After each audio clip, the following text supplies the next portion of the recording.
Hello guys, so Jerry speaking. Welcome to LJPCBM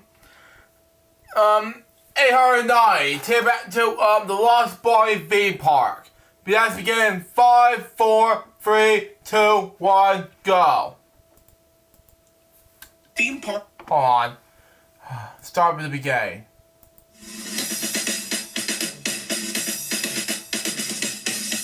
What if I told you that one of the most extreme, thrill-seeking theme parks in the UK once gave Barney his own little empire? Wow. I remember at one time I was going to a theme park back in I was attending 2019, and that has the most popular reviews here on my main channel. Let's close this up real quick. If you count like right now, on my main channel, that has about nearly 85,000 viewers right now. Wow, and you're talking, like, it's getting close to 100 viewers. I uploaded on January of 2021, and right now it's just the most popular viewers. It was uploaded. It was originally aired. It was originally made on in June 2019. And it was planned to be uploaded in June 2019 on my Vimeo account, but it's now the most popular YouTube video ever made here on my main channel. So, I'd like to thank you all for making that video possible. And let's continue on. And I don't mean just a meet and greet or a walk-around costume character. I mean a full-on Barney land with a theater, a playground. Wow. Okay. On a shop. All of it inside a place better known for flinging teenagers through the air on giant steel death machines. What place is that called? And then it basically vanished. People do not remember this thing at all. Even in Barney circles, it gets completely overshadowed by the much more famous Universal Studios attraction. Which I remember, because I remember this one bit. When I did film the whole venue in 2019, when I did Various Kids Forgotten, the first movie part, the final part of that first movie in Orlando. And I filmed it, it was my first time using a GoPro green screen with the head strap on. And I was like, wow, I need to swim throughout the summer, and I need to swim in the pool. And I was like, okay, I need to do that anyway. You haven't checked out the final part yet? Make sure you tune in on my Rumble account, the full version, and on my Rumble account, on my YouTube version, YouTube edition is on my main channel. Go check it out. So there you go. Let's continue on. Today, let's talk about the forgotten Barney attraction at Alton Towers. What it actually was, how it became themed. Alton Towers? Hold on, let me look it up.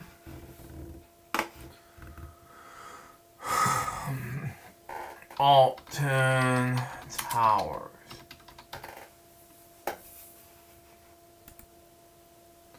Oh, it was in, still open in like 1980, but it was at House and Gardens in 1924. The general manager is now Howard Benson. Never heard of him, but where is that at? It's in the attendees in 2024. Oh wow, there's a lot of people. Wow, but whoever made it. Is it England? So I'm sure England. Okay, I've never been there. I've never been out to England before. So yeah, that would make more sense. It's a V park in April of 1980. Okay, I've never seen this in ever. So okay, let's continue on. Okay, let's talk about this in my reaction, shall we? Park lost media and how this media was eventually found. Welcome to the Barney Desk.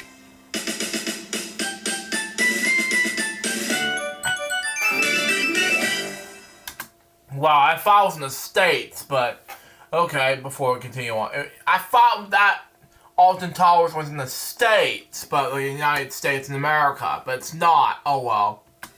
By the late 90s, the theme park Alton Towers had done a pretty good job positioning itself as the thrill capital of the UK. This was the park of... Oh, UK. Yeah, that's what I was just trying to mention earlier in my reaction video. Continue on. Anyway. Death-defying coasters, huge stunts, and attractions with names that sounded like they wanted you dead. It was a huge... Yeah, it was a forever ride that makes you, like, wow, seriously? Very nifty.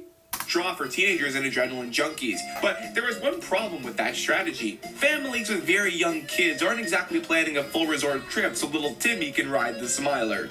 Oh, wow. What was making those again? With very young kids aren't exactly planning a full resort trip so little Timmy... The crash. Second carriage involving the crash was empty. According to BBC News.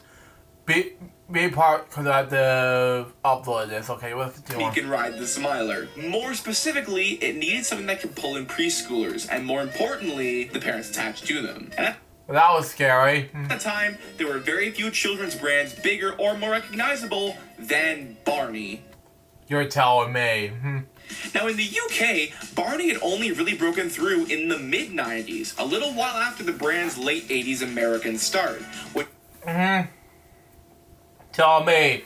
And I thought the UK aired the Blue Dog one, but it's not. But oh well. Which meant he was still very fresh and marketable, like where kids would lose their minds if they saw him. We're still in that phase. So let's introduce a major player in this story, Sloane Coleman. She began her career as the promotion manager for Barney's special events in the early 90s. Which I talk about my board jokes episode of I Love You, Hate Me, but she was already talking, and I did talk about her in my reaction video to Purple Tales podcast episode on Schwallen. I had to look it up.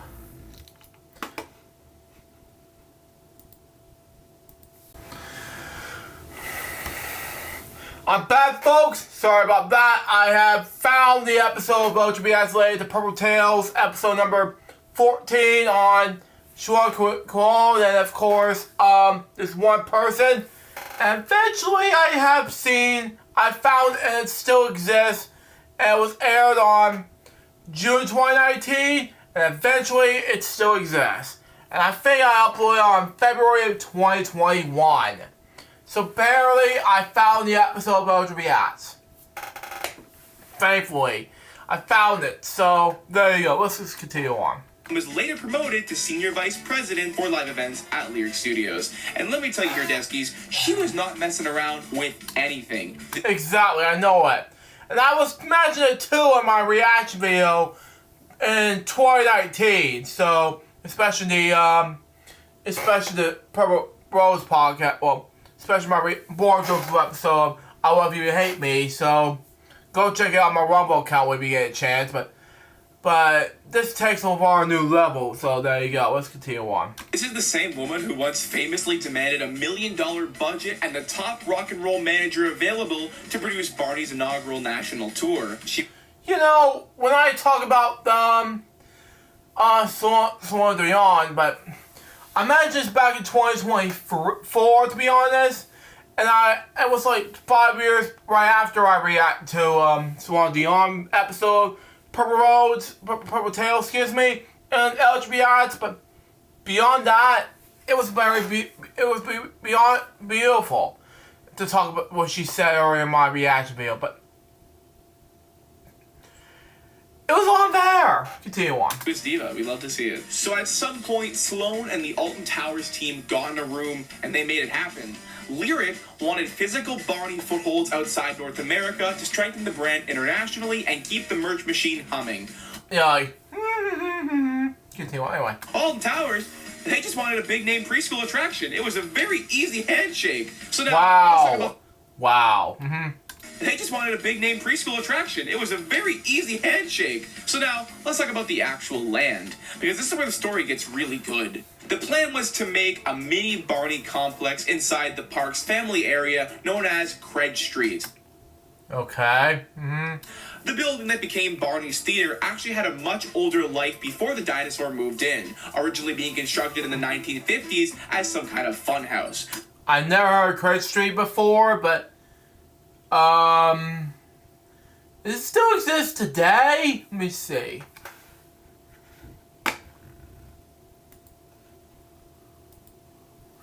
Cred Street Cinemas. No, I'm talking about the other way around, not the new ones. Let's say Alton Towers. Where's that? Existence. Now. Oh, there's a thing called Nickelodeon Out of Control, and but it's closed in '98. Where's Credit Street now? Now it's called The World of David Williams? Never heard of him. He was an English actor, comedian, writer, and television personality. Okay, let's talk about that. Let's continue on. But by 1999, it had been sitting eerily vacant for years. And then Barney arrived. And there was a soft launch of the concept in the spring of 1999, with it being officially opened in April of 2001. Wow, that was nice. Well, I was going to talk about the Nickelodeon Out of Control, but now this, I just thought, wow. Once Barney moved in, the show's premise was pretty simple. Barney welcomes the audience to his treehouse alongside Baby Bop and BJ to perform a sing-along. Okay, that'll be nice. This was a tightly choreographed, roughly 25-minute musical review that ran multiple times a day. It was a relentless melody of earworms designed to completely exhaust the remaining energy of the young crowd. Totally, I find it feels very close to Barney's Big Surprise. Yeah, it kind of makes sense when I do talk about this Barney's Big Surprise, but a reaction video beyond midway. Jason's, Ryan's, Isaiah's been watching this now. So anyway, let's continue on. Condensed into a theme park format. And look, I find the set list actually pretty interesting. One of the biggest standouts is that this show advertised the Dino Dance as a brand new song. This was its very first appearance, and the Dinos even singled it out as a new addition during the performance. So if you're not in the know, most people think this song debuted in the 2000 video Coming Over to Barney's House. Which makes sense, because I react to it on Come Over to Barney's House Play On by my good friend, my Jazzy Mac. If Jason's watching this right now, I did react to it, and my good friend Lucas Brown made a cameo appearance as Hawks, but I was like, oh my god, that was a good, great surprise. I was like, oh, yeah, that was a great surprise. But if it was Lucas Bradley, it's for you, my friend, this had to happen. Continue on. But actually debuted a year prior in this attraction. Oh, wow. Wow. That's such a bizarrely specific flex for it to have, but you know what? Like, cool. The whole production relied on tightly synced, pre-recorded dialogue and music, like the rest of the Barney live shows, with the performers essentially puppeting the characters to those tracks, which is pretty standard for this kind of live show in general, but still it takes a ton of precision to pull off correctly. And yeah, it kind of happens. Standard for this kind of live show in general, but still it takes a ton of precision to pull off correctly. And you really do have to give the flowers to the performers here, because like the physical effort involved is so much. Like they were doing multiple shows a day in summer weather, in costumes and suits and puppets that were not exactly designed with human comfort as the top priority. That's not easy work. Also, something I found out when I was doing the research for this video is that a performer for both BJ and Baby Bop in this show named Craig Salisbury. I've never heard of him. Wow. Dwarf actor? Harry Potter. Oh, wow. Wow. See one. Found to play a Gringotts Goblin in Harry Potter and the Philosopher's Stone. Even though it's a great movie, so it's called. In us country, in us in the U.S., where they had to call it Harry Potter and the Sorcerer's Stone in the U.S. So there you go. And was in the Lucasfilm Willow. Wow, that was nice. It's pretty cool. Honestly, I might even go as far as to say this show sounds better on paper than Universal's Barney attraction. Even though I've been to a Universal attraction before, back in 2019, but Dee Henson did this? Yeah, but But it was the most popular YouTube video I watch on my main channel. Good job, audience. A day in the park is obviously iconic, but the Alton Towers settlers pulled in a handful. Oh wow, that was nice. Welcome to my treehouse. If you're happy, you know it. If you all the raindrops. Oh, wow. Happy about. Oh wow, that was nice.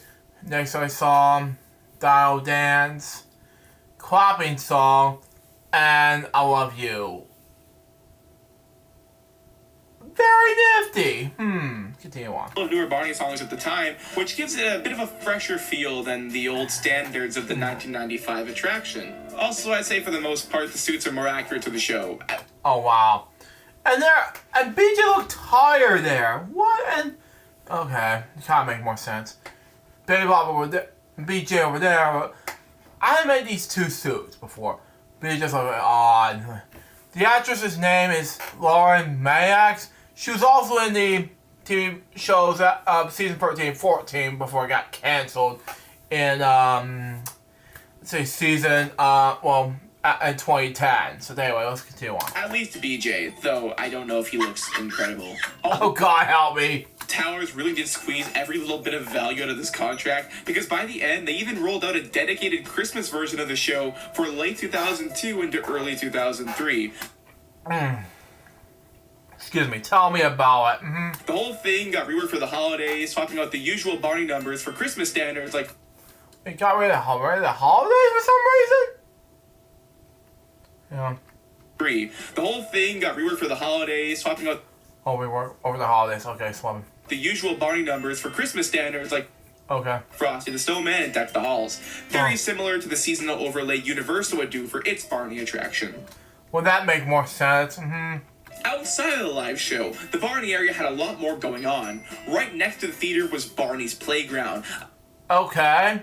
Love to do that. A separate indoor play space built for the part of the audience that was too young to care about the show and just wanted to launch themselves into something squishy. It featured a multi-level bounce. It was a playground during a later slight retheming.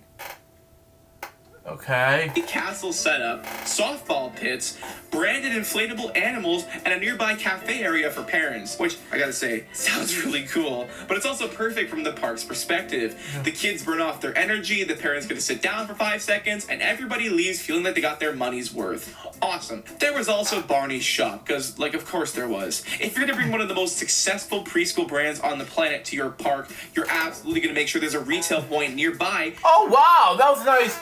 Goodies in Barney's shop. Wow. To intercept every emotionally compromised family on the way out. Barney was a merchandising machine. Plush toys, books, tapes, the whole deal. So the shop was not some extra bonus. It was really integrated into the setup the whole time. Anyway, overall, looking at the entire land in general, I find it really interesting. This was not just a Barney show that happened to be inside of Alton Towers. It was a full branded themed area, like Harry Potter Land before Harry Potter Land. Even though I said it to in 2013, while I was in Harry Potter Land, when I was doing the attraction with the rides thing, in Universal Land, when I was before I did graduate from high school, there was a Harry Potter movie ride at the time, and I was just doing and I was riding with my dad, and I was saying these words from the Grinch movie for 2000, making. We're gonna die! We're gonna die! We're gonna die! But it scared the crap out of me, you know? It can happen, yeah. But it's just, I'm scared shitless. Excuse my language. Again, beer scratch your bodies, ladies and gentlemen. But it can happen, you know? Anyway, let's continue on. So if it had the live show, the playground, the merch, and by all accounts seemed to do exactly what it was supposed to do, why did it suddenly die? What happened here? Because Barney exploded at the Macy's parade. It's his fault. No, I'm kidding. Oh, wow. But I actually did make a video on how Barney changed the Macy's parade if you're curious. It's up there. Yeah, go check out my... I'll do a reaction about this sometime this upcoming Thanksgiving of this year, whenever we get a chance. So, in honor of the 100th annual Thanksgiving Day Parade, celebration in 2026. But I'm also going to react to Danny Took Joe's thing with the celebration. I was going to do it in 2024 but I'll do it this year. So anyway, let's continue on. Anyway, the real answer is that it didn't die, it just expired. Major theme parks usually don't license third-party kids brands forever. I talked about Nickelodeon out of control thing at the time, but wow, that was sad. They bring them in on shorter contracts to match whatever preschool property is hottest. Oh, Slurp, the Dirt and Burp thing, Cafe. Sad. It was now defined now. The moment. And on Barney Online's UK page, the Alton Towers attraction was clearly framed as a 3-year run. Yeah, I know. So right on schedule, by early 2003, Barney's time in the park was up. And also by 2003, the UK Children's Market hosted a brand new obsession. Yeah, tell me about it. Something called the Tweenies? I remember the Tweenies! I mean, when I recorded on not on VHS, but yeah, I know it's creepy from some of you. My fans, my second channel, the fans of my second channel were thinking, where's the Tweenies on VHS? I mean, the US version, not all of them, the episodes, because some of the episodes I record on VHS on Noggin were thinking, where's the US version on VHS of the Tweenies? I'm thinking to myself, you gotta be patient, you know, because it'll come. And like, people have requested me to do, say, like, where's the last two ROI videos? I'm like, please be patient. I got more stuff to do with LJPCBM than was with my second channel, you know? Appedition 94, if you're wondering. Go subscribe to my second channel, Appedition 94, where you get a chance. Continue on. Appedition 94 Productions Limited. Anyway, let's continue on. It was a homegrown BBC property. It was very popular and probably a much more natural fit for a British family audience at that exact moment. So, Alton Towers joined the dark side, and on April 5th, 2003, Barney's Theatre became the Tweenies Theatre. Oh, wow. Wow. Scary, I know, for some people, but all of you can think about it. Anyway. The playground lost all its Barney branding, and the whole thing was reskinned with surprisingly little disruption. That's what I find kind of eerie. The bones of the attraction barely changed. Yeah, that was just, like, creepy for some people, but all of that. I don't know. I just don't know, people. Infrastructure was still there. The playground was virtually, like, the exact same. If Tara Buzz is watching right now, one of my fans, my LG community, and of course my second channel community watches right now, she'll think, what's going on with you, Luke? And I'm like, yeah, it's Tweenies Theater, because she'll think, I love the Tweenies, you know, stop messing with the Tweenies body death, you know, because yeah, I don't know what to do next with if Tara's watches right now, she'll think about what's happening to the body death right now. And yeah, yes. I mean, Tara's my huge fan of LJPCBM community. If she's watching this, then what is wrong with these whole deaths? Because I was a deathski since probably around probably mid 2026. And I was like, okay, I want to join, you know. And the body death told me, thank you very much. But if you're watching this body death, especially Tara at this point forward, I was thinking too, I need to say this too. The Tweenies Theater is just not creepy, you know. If you're gonna make fun of the Teletubbies and Sesame Street, and of course, what was the show's name? Oh yeah, Big Comfy Couch, you know.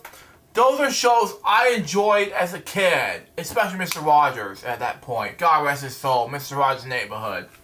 You know, but of course, I enjoyed those shows as a kid growing up on PBS. Out of the Box is another example. Barry Big House and Roly Poly and PBA Those are early shows I've watched as a kid.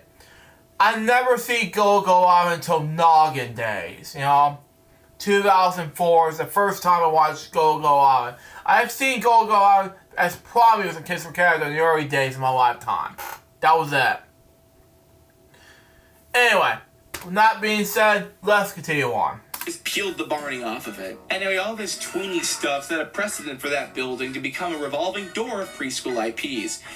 That's just like, again, you just have to not make fun of the tweenies at all. So, who could blame me? After the tweenies, it hosted Bob the Builder in 2000. Oh, I'm not a huge fan of Bob the Builder. Sorry, people who are fans of Bob the Builder.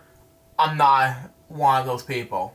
2006, then shows like Milkshake Workout 5 Milkshake, I never heard of it, sorry. Before finally being gutted to become an Ice Age. Ice Age? Oh, that's a movie I like. I seen it as a kid. 4D cinema in 2012. And that constant shape-shifting is exactly why... Oh, Cloud Cuckoo Land? Okay, no, I never heard of it, no. This attraction has been erased from theme park memory. From what I've researched, and trust me, there's slim pickings, people consistently confuse the Barney era with the much later Wobble World era of the park. Wobble World,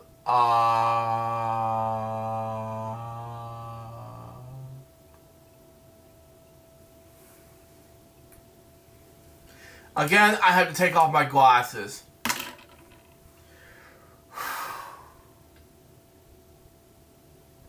Okay, I'm cool. Let's continue on. Even though they confused the Barney era with the much later Wobble World era of the park, even though that park didn't open until 2009. And because... Wow, yeah, Wobble World era of the park, even though that park didn't open until 2009. I was scared to start high school when that happened. And because of that, the show's presence quickly became lost, and you can see why. Exactly. It only ran from 1990 to 2003, and alongside it just not being in America, there's another reason you may not have considered. This was the era of the bulky VHS camera right before camera phones. You know, I have done VHS in 2003, and then VHS camcorder in 2006. You know, I was only... 8.5 when I began starting recording TV, and then VHS when I started making films. I was started to turn 11 when I began making films. But this is before I first formed LJPCBM at the time. When I was getting ready to finish 5th grade, graduating elementary school, I started to feel like, oh, what was making Project Playtime? I know. I wanted to just cut up scissors and make Mr. Potato Head. And Miss Mendoza, she's watching this right now. She wanted me to cut a piece of magazine piece where it has Mr. Potato Head inside, and I had to make a movie poster. And that is where it all began for me as a filmmaker, you know? So that was a Walt Disney Universal, and I don't know which company I had to make. So that was... I don't know which company I had to make, so, and that was like, over a year later, that's where LJPCBM got formed. Continue on. Parents weren't going to lug around a massive camcorder into a dark theater where filming was actively discouraged by park staff anyway. Yeah, I hear ya, So unlike later attractions that lived forever online through endless shaky videos and Flickr dumps, this is like, so scary. Space Adventure Live show. What if, you know, because I think this is a most Korean thing, and most Asian countries, and this might be the difficult concerts I've ever seen. And look at BJ over there, he looks ugly, you know, in the live on stage concerts. Continue on. Attractions that lived forever online through endless shaky videos and Flickr dumps, this one barely got preserved at all. Yeah, exactly. And if anyone did manage to upload grainy footage to early video sharing platforms, Barney's owner at the time, Hit Entertainment, was notoriously litigious and aggressively scrubbed it with automated copyright strikes.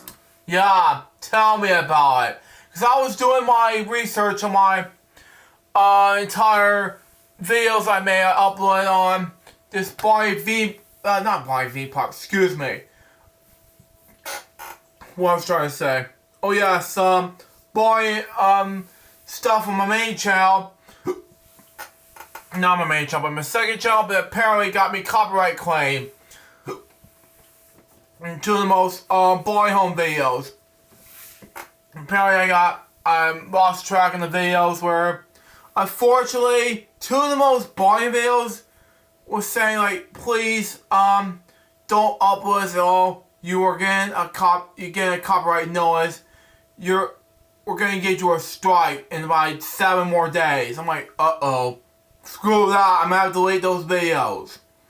And then, unfortunately, I won't be able to upload any more Barney home videos and video attractions related to Barney there. But I will, and if you watch this Kendrick Rob, who is best known as Barney Collector on YouTube, I think it's best to maybe upload Barney history content here on my main on my Rumble account now. Unfortunately, rumble.com/thecrazypunch. So that's just my case. So there you go. Anyway, that's just how it goes. Sorry, Kendrick. Continue on. Info and pictures of this attraction are very difficult to find, and I would know because I made this video. Then, in March of 2011, YouTube user ChrisWillow1 uploaded a low-quality recording of the show. Yeah, that is another piece of yeah, I saw that. I didn't watch it yet, but it was 12 minutes long. But yeah, I hear ya. Continue on. The audio is pretty compressed and the video is very shaky, but you know, like, it was the only proof at the time we had that this attraction existed, at least in a moving form. Other low-quality snippets surfaced over time and a few images, but it was not until March 26th, 2026, literally a week ago, as of the time I'm writing this, that you... Yeah, it's now, as I'm taping this right now, it's now August 3rd, 2026. Months ago, as I'm taping this right now, it was just already there. YouTube user Freddy uploaded a full remastered version with proper audio, and well, that was nice. That was nice. Genuinely, that was huge. We finally have it. Shout out to you, Freddy. You're a cool guy. Yeah, Freddie Mercury. Joking. What's that? A YouTube user Freddy. Okay. Yes, the Freddy. Okay, makes sense. He uploaded a full remastered version with proper audio, and genuinely, that was huge. We finally have it. Shout out to you, Freddy. You're a cool guy. Yeah, Freddie Mercury. Joking. Thanks. And you know, that's why I think the Alton Towers Barney have it. Shout out to you, Freddy. You're a cool guy. Thanks. And you know, that's why I think the Alton Towers Barney attraction is such a perfect forgotten attraction story. Not because it was massive or because it had some kind of big failure, but because it was exactly the kind of heavily branded, aggressively marketable, completely real experience that should have left a much bigger footprint than it did. Instead, yeah, it did. And it kind of slipped through the cracks of the vague cultural consciousness with any proof that it existed. And then, the park moved on, like it was never his at all. I hope you enjoyed this video, and if you did, you should consider subscribing. I do a lot of deep dives in the forgotten history of the Barney franchise and brand, so if you find this interesting, click the button below. I also just made this really, really cool video on the... Yeah, I will react to the bizarre world of Barney fandom very soon. Yeah, be looking out for this reaction video, but, yeah, it might be huge. Continue on. Bizarre history of Barney fan videos. I consider it my best work, and I highly, highly recommend you go check it out. It goes in a lot of really cool directions, and I think you're gonna really like it. And speaking of which, you can also join the Deskies, our little community here, where you get behind-the-scenes videos, early access, voting and polls, custom badges and emojis, and access to our Discord server. We have over 7... Yeah, I gotta check out Death Dynasty. Even though I was a member of the Barney Death, I gotta check out the Discord server. Yeah, I'll react to the Barney Analog horror film this Halloween. But anyway, let's just cool off. Many people do a lot of fun stuff there. You're gonna love it. It's a great way to support the channel if you like what I do here. And hey, did you know about this attraction? And would you like to have gone to it? Let me know.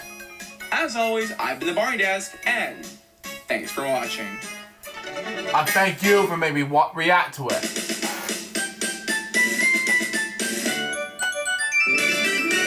So that was the Lost Barney theme park. What do I think about this video? I think it was amazing.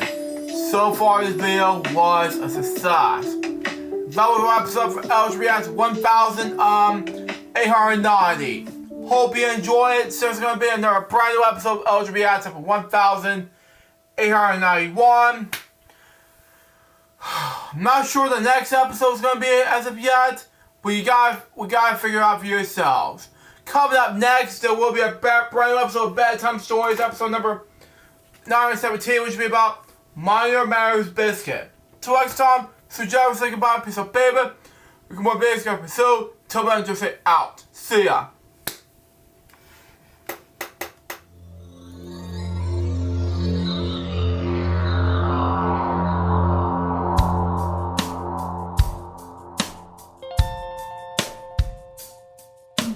Given unto me this life I'll never take for granted, and given all the time I failed to really understand it, I never sought to meet the maker of reality, the one who gave the life that which is always happening, but I tried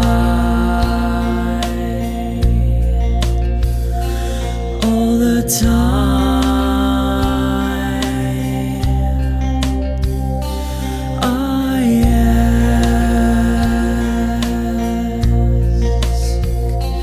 I